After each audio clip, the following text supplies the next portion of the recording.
Bonjour, je vous retrouve comme promis après l'ouverture de boîte pour ces nouveautés de maquettes Star Wars pour les derniers Jedi. Je vous retrouve donc pour la présentation de la maquette de Kylo Ren, plus exactement le TIE Fighter de Kylo Ren, qui, comme vous le voyez, comme vous l'avez certainement déjà vu dans la bande-annonce, ressemble à un TIE Interceptor carré. Je vois pas d'autres termes. C'est un build and play, donc a priori très rapidement monté, très rapidement fait. Il y a de la lumière et du son. Pour l'avoir déjà vu sur certaines chaînes de mes confrères américains, ça m'a l'air pas mal.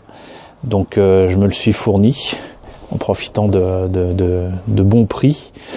Et la maquette est supposée être au 1,70, c'est-à-dire que ils auraient pu mettre 1,72, ça aurait été bien aussi, pas mal. Donc a priori, il y aurait des pièces mobiles. Je sais pas ce qu'il en est. Il y aurait un bouton assez mal camouflé, visiblement par rapport aux maquettes de Rogue One, que j'avais trouvé excellente, que ce soit le AT, ATC ou ACT d'ailleurs, je sais plus. Le Star Destroyer, franchement, pour des maquettes rapidement faites, il y a les détails qu'il faut, ça peut se rattraper avec de la peinture. Moi j'aime bien. Voilà, j'aime bien. Au moins il n'y a pas d'horribles autocollants. Au moins depuis Rogue One, il y a les pilotes. Et là, a priori, je ne pense pas mentir en disant que je vois une figurine de Kylo Ren. Voilà, alors par contre la version française qui est indiquée là, c'est toujours rigolo. Il y a écrit kit de jeu et de bricolage adapté aux enfants pour débuter en modélisme, assemblage aisé de quelques pièces. Ça reste compréhensible, mais c'est dans un français moyen. Donc, ce que je vous propose, c'est qu'on voit ce qu'il y a dans la boîte, tout simplement. Alors juste histoire de vous prouver que c'est effectivement assez rapide à faire, mis à part que j'ai enlevé les autocollants. Donc vous voyez, ça se présente dans des petits sachets plastiques avec visiblement les ailes qui prennent l'essentiel de la place. Je pense que ça pourrait être dans des boîtes beaucoup plus petites, très sincèrement.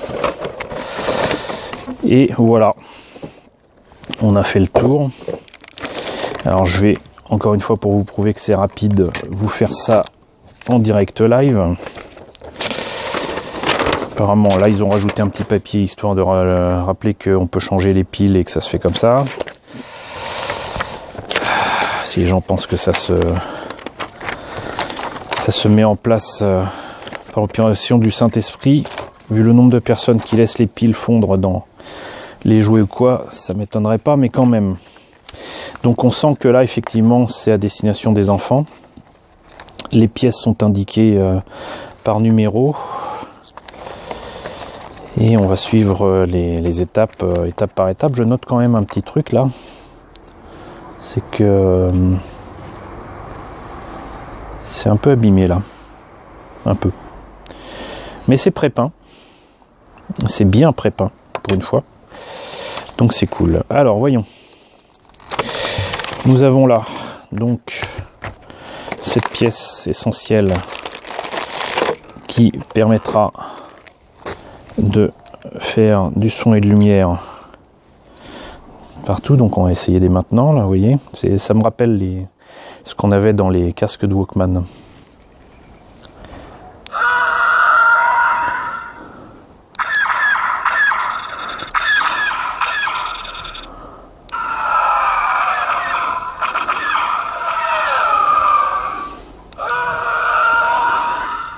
Donc 3 sons différents, dont un qui rappelle celui du TIE Fighter du First Order, que le son du TIE Fighter normal. On voit qu'ici, effectivement, il y a donc un cockpit avec un siège. Et ce qu'il faut faire, c'est y rajouter, donc apparemment, la figurine. Enfin, Revell est revenu sur sa décision de ne pas mettre de figurine dans ses maquettes. C'est cool. Et il faut ouvrir donc le sachet. C'est peut-être le plus compliqué dans cette affaire-là.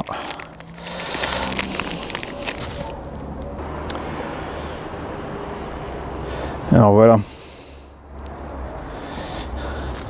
On a donc une toute petite figurine de Kylo Ren.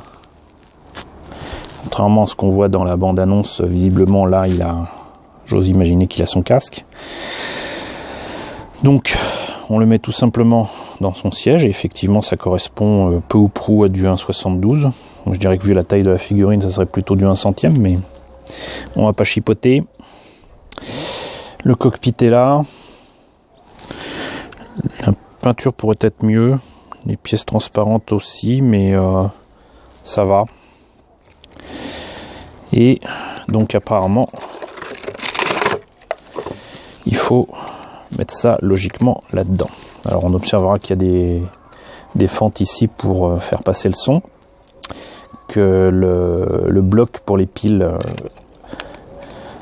apparaît très clairement à l'extérieur. Voilà. Ici, il faut placer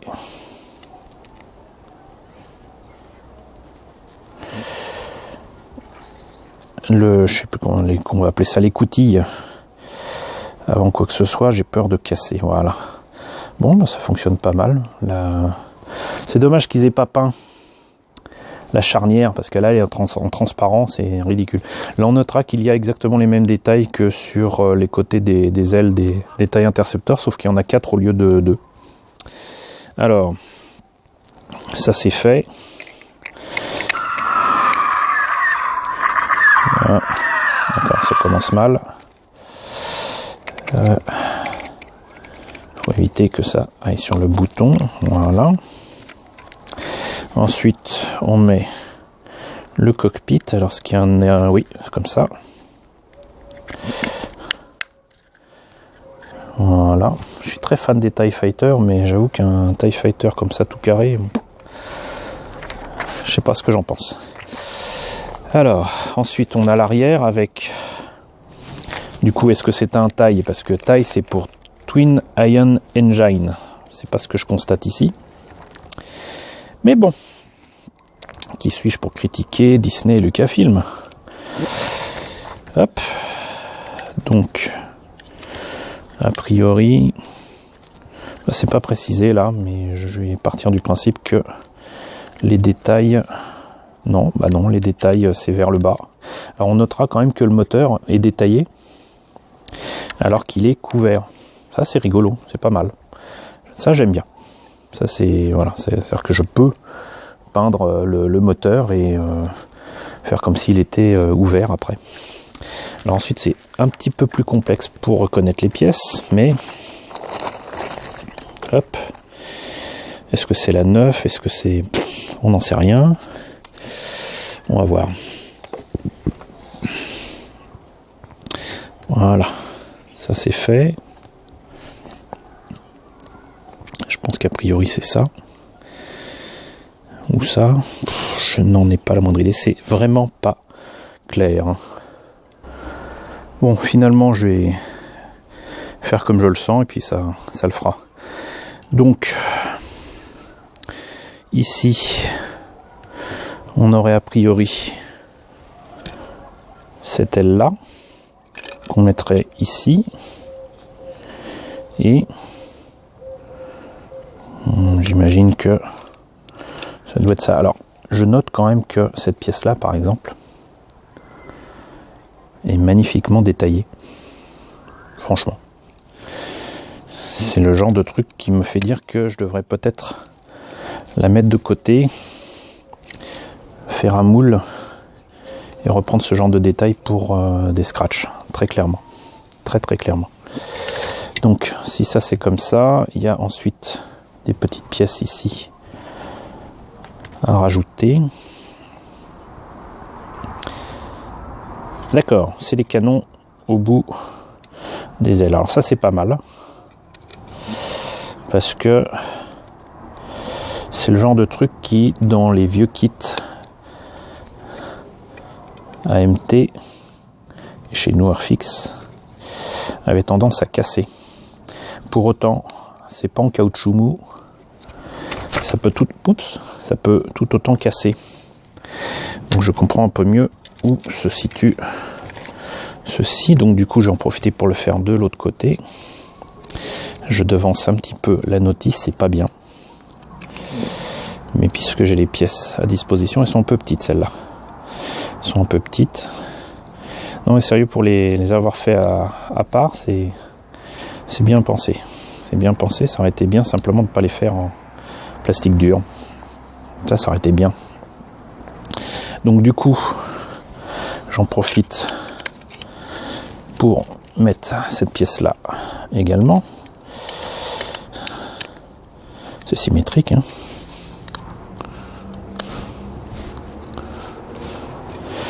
Donc voilà. Et après, il suffit de placer les ailes sur l'élément central. Et je pense que on a terminé. Voilà. Donc, on a fini en 6 minutes, même pas. Le taille de Kylo Ren. Et je rappelle qu'il... C'est juste que le son on l'entend, mais la lumière c'est pas ça. Hein. La diffusion de la lumière est quand même assez limitée. Donc pour une raison que je ne comprends pas, ça s'ouvre. De toute façon on peut pas saisir la figurine ni rien, elle est un peu petite. Donc en termes de proportion, je sais pas ce que ça donne par rapport au film, on verra ça très bientôt. Mais sinon, mon avis sur le kit en soi, pas assez de lumière quand ça fonctionne. La charnière pour l'habitacle est quand même un peu trop présente, un peu trop visible, et surtout comme elle est en transparent ici, ça rime à rien. Il y a une figurine, ça c'est cool. Franchement, c'était le gros défaut d'il y a 2 ans. Il y a des figurines dans les maquettes de Revell, donc ça le fait. Sinon, pour la partie pré-peinte, franchement, ça le fait aussi. C'est très bien foutu, et il y a les détails qu'il faut là où il faut. J'adore ce qu'il y a ici. J'adore ce qu'il y a à l'intérieur.